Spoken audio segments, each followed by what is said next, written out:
Bien, bonjour à tous. Je m'appelle Eric Comalbert. Je vais vous accompagner durant les prochaines minutes justement sur la thématique de l'utilisation des outils d'intelligence artificielle dans le cadre justement de l'enseignement supérieur et plus particulièrement, vous voyez, sur la préparation du cours, mais aussi sur les animations. Cette présentation a pour but justement de vous donner quelques pistes de réflexion et d'usage ou de méthode. Je ne doute pas que certains d'entre vous ont déjà commencé en fait à expérimenter ces fabuleux outils et je vais vous permettre justement de pouvoir y voir peut-être un petit peu plus clair. Alors, dans un premier temps, je dirais que la thématique de l'intelligence artificielle dans le corpus des outils justement liés à l'enseignement supérieur ne change pas la nécessité de pouvoir fixer de manière assez importante et de manière assez détaillée tout ce qui est objectif pédagogique. Donc, on va parler du thème, bien évidemment, de la durée de la formation, des modes de délivrance, du contenu, et puis bien évidemment, je dirais les publics cibles. Ces quatre éléments sont fondamentaux parce que, très précisément, la définition du thème nécessite de pouvoir justement peut-être mettre un sous-titre parce que quelquefois le thème tel qu'il est précisé est quelquefois un peu large. La durée, ça va être à la fois la durée globale de la formation, mais aussi peut-être la division des différentes sessions que vous allez délivrer. Le mode de délivrance que j'évoque là, en fait, peut avoir une importance fondamentale parce que soit vous êtes en full face-à-face, si j'ose dire, soit vous êtes à distance, qui constitue, je dirais, deux contenus totalement différents, même si le fondement des connaissances va être la même, le mode de délivrance va être différent. Et puis si vous êtes en hybride, bien évidemment, il va falloir aussi séquencer de manière différente l'intégralité des sessions. On parle en quatrième point le public cible parce que c'est évident qu'en fonction de la nature des populations auxquelles vous allez vous adresser, la nature même justement des cours ou de la structuration de ces cours va changer fondamentalement. Ces quatre étapes-là doivent vous permettre de pouvoir en fait avoir une vision globale du processus parce qu'à partir de cette date, de ce moment-là, vous devez formellement de pouvoir vérifier si l'intégralité des choses que vous allez sortir, que vous allez produire, sont en cohérence avec ces quatre éléments-là. Alors, à partir de là, en fait, l'audit expert doit tout de suite vous poser la question de savoir si le sujet que vous allez aborder, vous le maîtrisez ou pas. Il y a pas mal de sujets sur lesquels, en fait, si vous êtes intervenant indépendant notamment ou professeur, vous êtes censé maîtriser. Par contre, il se peut effectivement que vous soyez en charge, pour un motif quelconque, de pouvoir développer un cours dont vous n'avez pas forcément la maîtrise. Vous avez peut-être une compétence particulière sur tout ce qui est structuration pédagogique, mais vous n'avez pas forcément l'expertise métier. À partir de là, en fait, l'idée, c'est de pouvoir faire en sorte, d'abord et avant tout, de rechercher un petit peu sur Internet les sources disponibles. Ça peut être des articles scientifiques, des articles tout court, des références universitaires, des manuels, des bouquins qui existent. Bref, à la fois faire l'inventaire des ressources disponibles, mais pourquoi pas aussi de vérifier qui sont les experts qui, sur ce sujet-là, excellent. L'idée à partir de là, c'est de faire en sorte de pouvoir évaluer la crédibilité des différentes sources. Il y a beaucoup de choses qui circulent, vous le savez, sur Internet. La référence académique n'est pas forcément, je dirais, tracée systématiquement. Donc, il y a lieu de vérifier si effectivement le propos de certains auteurs est un propos qui est, entre guillemets, crédible parce que validé par des autres instances, ou parce que depuis pas mal de temps, vous pouvez constater dans sa bibliographie, par exemple, que ça fait pas mal de temps qu'il écrit. Vous pouvez aussi tracer sur Internet un petit peu le niveau de réputation qu'il peut y avoir. Bref, l'idée, c'est de pouvoir faire un premier travail de tri sur la crédibilité des sources. Il s'agit aussi de valider la pertinence et l'actualité avec un expert métier, c'est-à-dire que dans le corps professoral avec lequel vous travaillez, vous avez probablement des gens qui sont experts sur ces sujets-là. Et si ça n'est pas le cas, dans tous les cas, vous aurez forcément, je dirais, invité, soit en tant qu'intervenant, soit en tant que simple invité témoignant justement de l'expérience professionnelle, des gens qui sont experts sur ce métier-là. À ce stade-là, l'important, c'est de faire en sorte que l'intégralité justement des sources et de l'intégralité des contenus que vous présentez à travers le plan de cours puissent être validés justement par justement un pôle d'experts, un ou plusieurs experts d'ailleurs. Le plan de cours, en fait, c'est important qu'il soit crédible dans son contenu, et puis votre expertise pédagogique doit vous permettre de pouvoir vérifier en quoi est-ce que la structuration chronologique notamment est logique. En général, on va du général au particulier. On a toujours des parties au début qui vont parler justement des aspects plutôt d'initiation à une matière avant d'aborder justement des choses un petit peu plus complexes. Enfin bref, quel que soit le sujet que vous allez aborder, il faut effectivement qu'il puisse y avoir cette préoccupation-là de pouvoir avoir une séquence pédagogique ou des séquences pédagogiques qui soient pertinentes. Au final, si vous avez un plan, vous allez commencer en fait à réfléchir au niveau d'évaluation. Il se peut très bien que vous ayez des évaluations soit après chacune des grandes parties, soit pourquoi pas à la fin. Pour ce qui me concerne, je distingue en fait systématiquement les évaluations qui concernent plutôt le contrôle de l'acquisition de connaissances, qui se fait de manière plutôt simple à travers les QCM, du contrôle de la transformation de ces connaissances en savoir-faire, et là qui nécessite effectivement, je dirais, d'avoir des choses un petit peu plus ardues et qui ne peuvent pas se contenter simplement d'avoir des QCM. Tout l'idée, c'est d'avoir à la fin de cette étape numéro 2, en fait, la structure de l'intégralité du plan qui soit crédible et validée par un expert de telle manière à ce que vous puissiez vous passer à l'étape suivante sans risquer de passer à côté de choses qui auraient pu être abordées ou précisément qui n'auraient pas dû être abordées parce que déjà discréditées par les gens qui pratiquent l'art. Une fois que ce plan est réalisé, et le troisième étape, vous le devinez, c'est créer le contenu pédagogique. À ce stade-là, en fait, c'est important d'avoir un document de référence. L'étape fondamentale qu'on a fait avant, qui constituait le plan de cours, est une étape intermédiaire pour faire en sorte justement que le document de référence, qui va s'appuyer sur le sommaire que le plan de cours va donner, permet de pouvoir rédiger les différentes parties. Alors, c'est vrai, ce document de référence, quelles que soient les finalités que vous avez envie d'avoir en termes de support de cours. Donc, que ce soit des vidéos ou des diapositives, ce qui est certain, c'est qu'il faut absolument que vous inscriviez avec une référence littéraire, j'oserais dire, qui constitue en fait la documentation complète justement du cours que vous allez animer. Cette documentation complète doit comprendre des références bibliographiques qui permettent justement de pouvoir crédibiliser et sourcer l'intégralité des propos qui vont être tenus à travers le cours.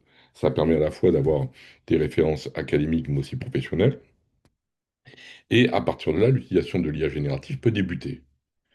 Un, elle peut débuter avec la rédaction des parties du contenu à partir du plan. Et quand je dis la partie de rédaction, c'est qu'il faut qu'il y ait un prompt qui permette de pouvoir justement accompagner cette réflexion-là. Donc, je vous fais un exemple de prompt, mais qui est sommaire, hein. Je veux dire, on peut très bien commencer par tuer un expert en marketing digital ou en finance d'entreprise. Et à partir du plan de cours ci-dessous, rédige le contenu de la première partie sous forme de texte académique avec des exemples concrets, des références bibliographiques fiables. Petit warning, bien évidemment, plus les prompts seront précis, plus vous aurez en fait des choses qui seront cadrées dans les demandes que vous aurez faites en termes de résultats. Attention, le bon prompt, c'est pas forcément celui qui est extrêmement précis, d'autant que il se peut que vous ayez des parties qui soient pas forcément, je dirais, qui nécessitent pas forcément d'être extrêmement précises. Donc ça veut dire que il faut que vous puissiez mesurer que les demandes, par exemple, de longueur de texte, les demandes de structuration, justement, dans le texte qui va être fourni, là, je parle d'un exemple, par exemple, de texte académique, est-ce que ça correspond bien à ce que vous souhaitez? Ou, par exemple, pour la forme du texte, une forme de texte plutôt en speech oral pourrait suffire parce que, effectivement, vous avez envie de reprendre le texte et de l'utiliser pour ce qui vous concerne. Donc ça, l'aspect du prompt, c'est à vous de l'adapter. Par contre, ce qui est certain, c'est que la partie du plan de cours que vous aurez collé doit être préalablement avec les parties 2 et 3, je dirais, garanties comme étant en fait les garanties à la fois de probité, je dirais, dans le contenu et dans l'honnêteté, entre guillemets, des sources qui ont été citées, parce que c'est le IA qui va commencer à tracer justement et à sourcer un petit peu la pertinence de cette bibliographie-là. Et puis si effectivement, je dirais, l'ordonnancement des chapitres a été validé par un expert, ça voudra dire que le contenu qui va être créé sera aussi cohérent en fait que le plan que vous aurez validé préalablement. Il va vous sortir du contenu et l'idée, bien évidemment, c'est de vérifier si le contenu est exact, cohérent avec les références que vous aurez données. On parle d'hallucination souvent avec l'IA générative parce que il lui arrive quelquefois de ne pas avoir envie de vous contrarier, si j'ose dire. Et si vous lui demandez de pouvoir étayer, par exemple, un propos par des sources universitaires, par des articles ou des livres, il est capable de pouvoir trouver des livres qui sont totalement fictifs, qui vont aller dans ce sens-là. Donc ça veut dire que si vous tombez avec de l'IA générative qui vous propose en fait des articles ou des livres que vous n'avez pas mis vous-même dans la bibliographie, alors faites un copier-coller sur votre browser préféré. Vous allez vite voir si effectivement ce livre existe. Vous pouvez même aller essayer de tenter de l'acheter sur Amazon. Vous pouvez aller vérifier ça sur les bibliothèques aussi universitaires quand il s'agit d'articles ou de thèses. Et si effectivement vous ne trouvez pas, vous pouvez lui demander directement avec l'IA générative avec lequel vous travaillez, est-ce que tu peux me donner la source de la référence bibliographique que tu me cites? Et quelquefois, vous allez avoir la surprise que cette bibliographie n'existe pas et que c'est lui qui l'a créée.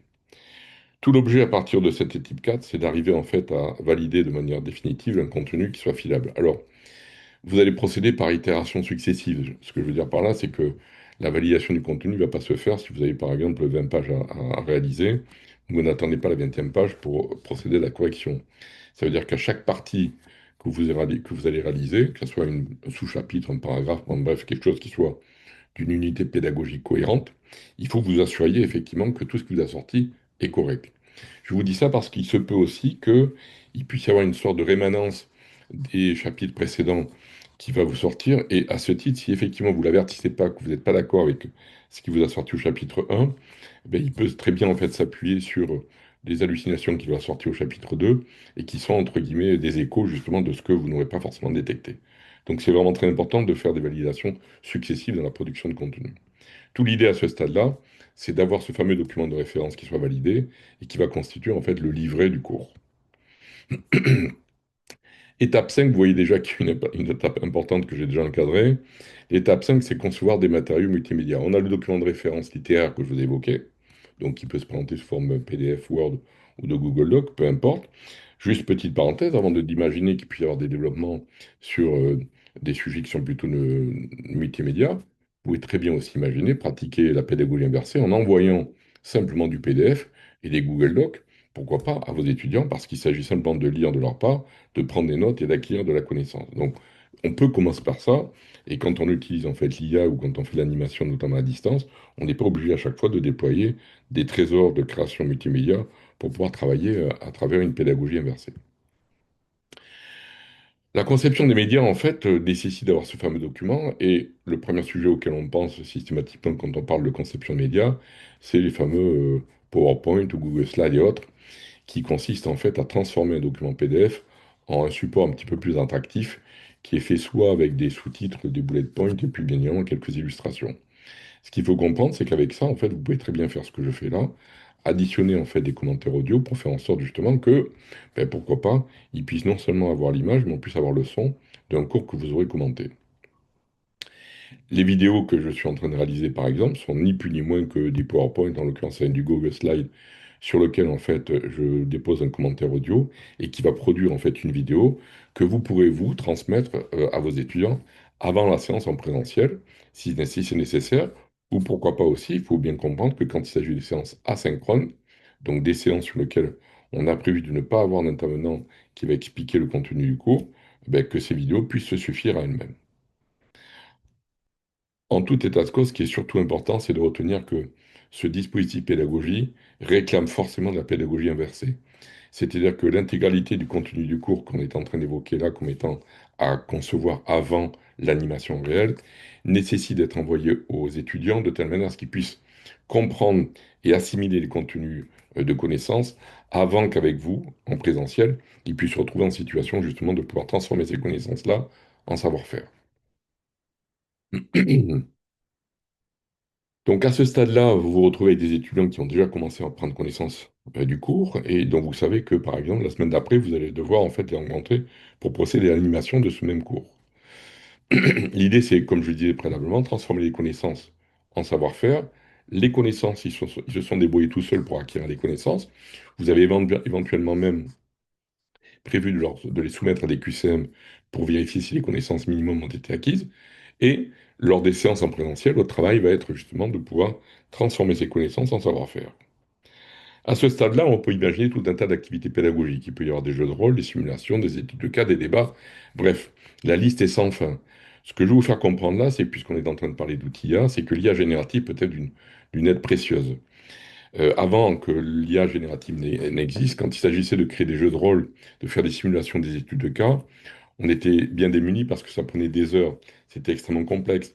Créer en fait des simulations par exemple, de situations financières pour un groupe d'entreprises qui agissaient sur le même marché, ça nécessitait des heures pour trouver en fait une cohérence qui permettait d'illustrer en fait quelques motifs ou quelques principes du cours. Avec l'IA générative, ce qu'il faut comprendre, c'est que vous avez un plan de cours. L'IA générative dans les étapes précédentes vous a permis de pouvoir créer du contenu de cours et vous allez vous retrouver avec un prompt qui va ressembler à ça. À partir par exemple du chapitre 2 du cours, créez une étude de cas d'une heure en deux parties qui peut être réalisée en équipe. Fournissez des instructions, des questions et une grille d'évaluation. Ce prompt est un prompt qui est d'exemple. On peut tout imaginer derrière. On peut lui demander de nous faire une partie avec l'énoncé de la première partie, l'énoncé de la deuxième partie, les questions qui sont posées aux étudiants, une grille d'évaluation détaillée permettant de pouvoir vérifier tel ou tel niveau de connaissance ou de compréhension. Bref, vous comprenez qu'à ce stade, en fait, l'IA va être d'une aide précieuse parce que c'est grâce à ça que vous allez pouvoir être en situation de pouvoir jouer à fond la pédagogie inversée. Je rappelle que là, vous avez donné l'intégralité du cours qui anciennement faisait l'objet d'une animation en présentiel, et que ce qui reste là en fait à démontrer, c'est que grâce aux outils d'IA, la part entre guillemets de ce qui va vous regarder en termes de présentiel va être une part riche parce que ça va être à base d'animation. Alors, l'animation est souvent en fait sujet à quelques problématiques de logistique, mais je voudrais vous soumettre en fait des outils qui n'ont rien à voir avec l'IA pour le coup, mais qui permettent de pouvoir industrialiser, si j'ose dire, ou du moins faciliter la mise en œuvre de jeux de rôle et de business case en classe. On a souvent des problématiques justement de groupes d'étudiants qui se lèvent pour aller brancher l'ordinateur pour faire la projection. Je vous rappelle que vous pouvez très bien laisser les étudiants à leur place, faire en sorte de leur lancer en fait une session Google sur Calendar et de lancer une session Meet qui vous permettra en fait d'avoir l'intégralité des écrans qui sont partagés en direct, y compris le vôtre, et sur lequel vous pourrez par exemple projeter en fait l'énoncé par exemple du business case. Et puis chose intéressante aussi, avec des outils comme Google Classroom ou les Drive ou toute l'intégralité de la suite Google, vous aurez tout loisir aussi de pouvoir récupérer en direct l'intégralité des productions que chaque équipe pourra fournir. Donc ça semble un point de détail, mais ce que je veux dire par là, c'est que si vous voulez démultiplier en fait les business cases et les jeux de rôle dans vos séances, il faut que vous ayez la certitude de ne pas perdre trop de temps. Il y a souvent du chahut en classe quand il s'agit d'avoir une équipe qui se lève, l'autre qui va s'asseoir, tandis que là, non seulement vous pourrez justement les laisser en place, mais vous pourrez en plus, deuxième vertu, suivre en fait en regardant sur Google Classroom l'intégralité de l'avancement des travaux de chacune des équipes. Donc c'est un dispositif d'ingénierie pédagogique peut-être précieux et qui permet de pouvoir fluidifier la logistique justement des études de cas. Et puis, cerise sur le gâteau, si vous réfléchissez bien, si l'IA générative vous a fait l'énoncé, si l'IA générative vous a produit des questions, eh bien, vous pouvez demander à l'IA générative de produire une grille de réponses détaillée avec le système de notation qui soit associé. Et si tout a été fait correctement et que vous avez été exigeant sur ce sujet-là, alors, ça veut dire que vous pouvez même imaginer de pouvoir procéder à une correction semi-automatisée parce que vous pourrez soumettre le rendu de chaque équipe au chat GPT que vous aurez interrogé sur l'étude de cas pour lui demander justement de faire une notation selon la base justement de la grille de correction qu'il aura lui-même établie. Ça vous permettra d'avoir un premier niveau d'évaluation, libre à vous ensuite de pouvoir justement ajuster les notes en fonction des exigences que vous aurez mis plus ou moins fortes dans chacune des items. Bien évidemment, à partir de là, vous pouvez imaginer de planifier plusieurs études de cas pour simuler la participation, et ce, dans une session ou dans plusieurs sessions. Il m'arrive souvent, moi, de pouvoir justement jouer un petit peu les teasing et de faire en sorte qu'à travers un cours qui va durer plusieurs semaines ou quelquefois plusieurs jours, les séquences en fait de business game puissent être successives de telle manière à ce qu'ils puissent accompagner la vie de l'entreprise dont ils vont, entre guillemets, incarner la direction à travers un certain nombre d'événements qui vont venir illustrer justement le cas ou la matière que j'ai envie d'animer.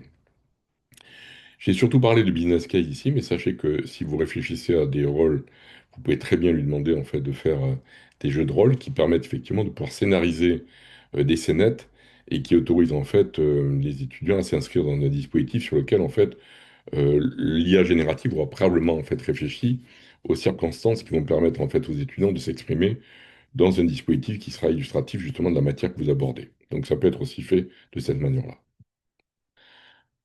Enfin, sur les outils collaboratifs que j'évoquais tout à l'heure, en fait, je parlais de Google Classroom, mais vous avez en fait quelquefois la situation où vous êtes intervenant dans une école qui a lui-même son LMS. Il faut comprendre que l'intégralité justement des thématiques que j'ai abordées là, y compris le fait de pouvoir produire du contenu pédagogique en pédagogie inversée que vous allez devoir envoyer aux étudiants avant de faire l'animation, est tout à fait possible dans tous les LMS. Par ailleurs, une chose qui peut être aussi intéressante à noter, c'est que le Google Classroom peut vous être personnel.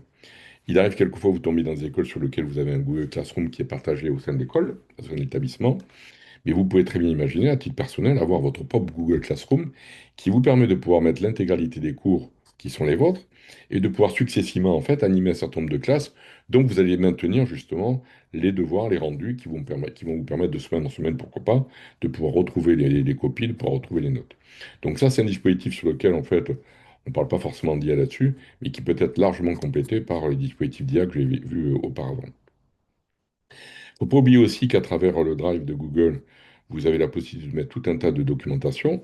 Je parlais tout à l'heure de la création de business games, mais il faut voir que vous pouvez très bien aussi imaginer dans des business games remettre en fait aux étudiants de la vraie documentation sur de l'actualité, sur des études de marché qui sont de vraies études de marché, et dans lesquelles eux-mêmes, eh bien, ils vont devoir en fait répondre à un certain nombre de questions.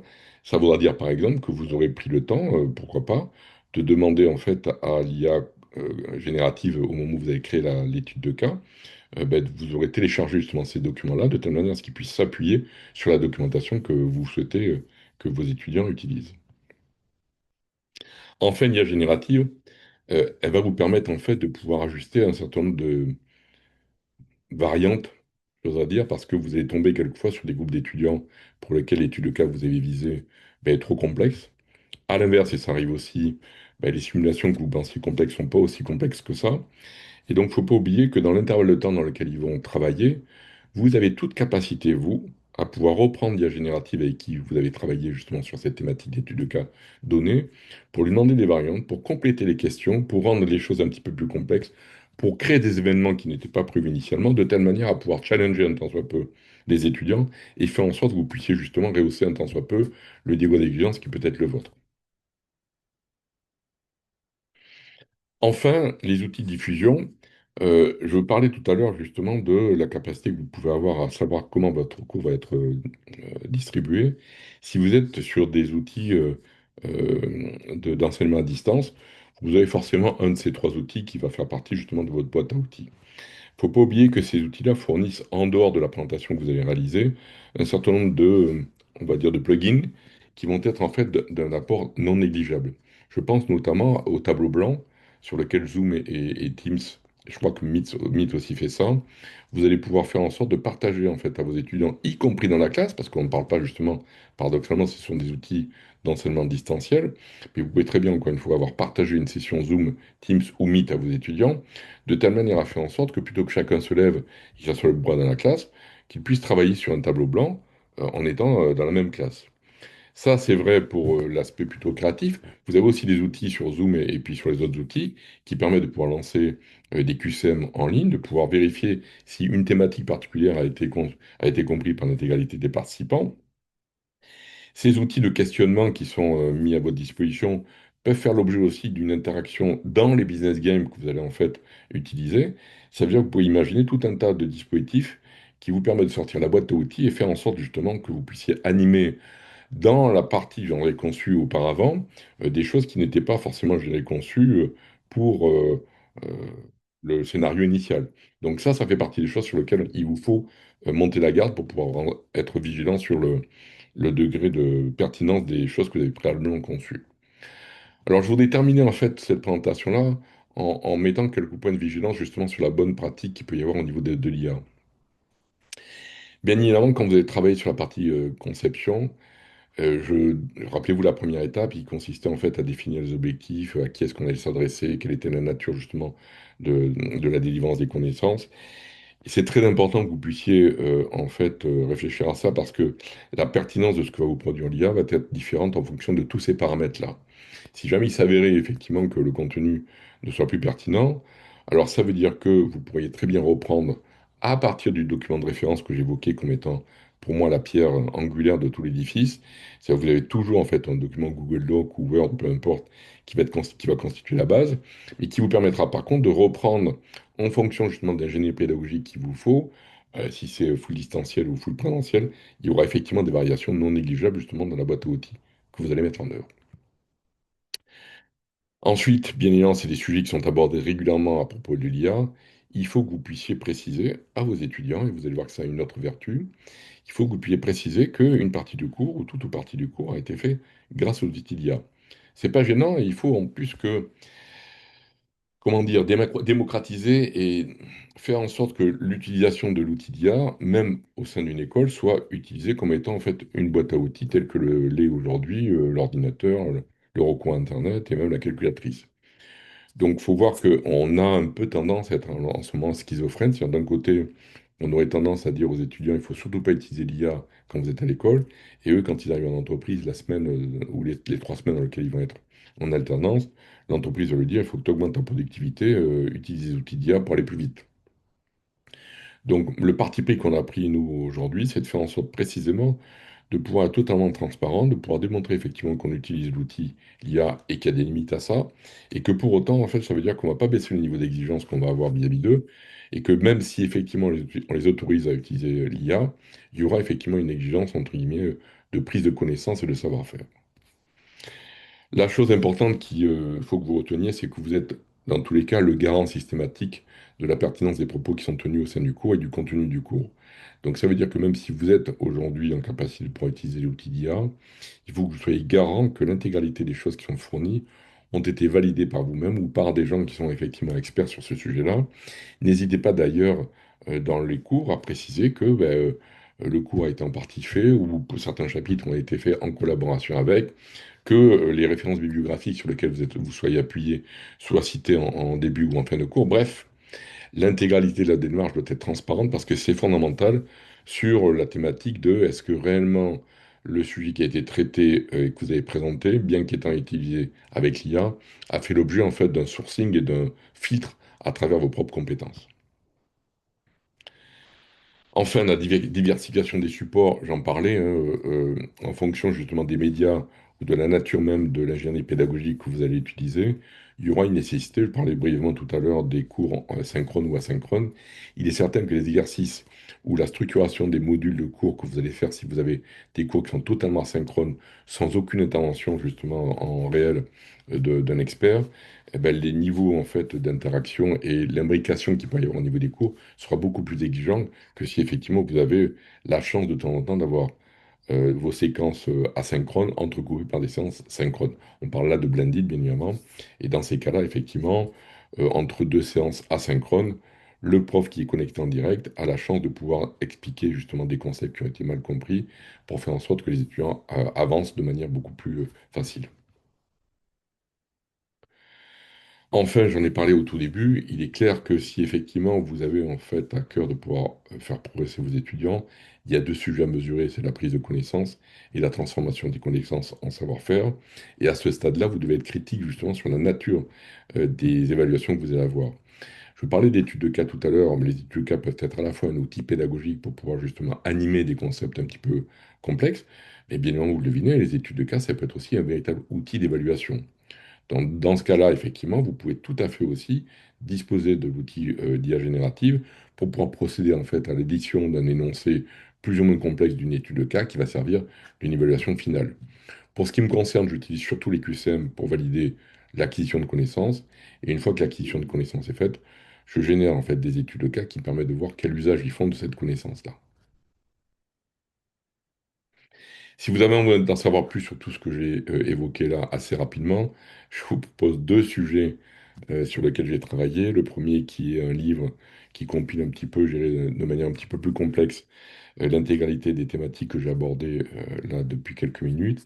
Et puis surtout, un podcast que j'ai positionné sur YouTube qui fait l'objet d'une publication régulière et qui vous permettra justement de pouvoir être mis au courant de quelques outils que j'implémente successivement.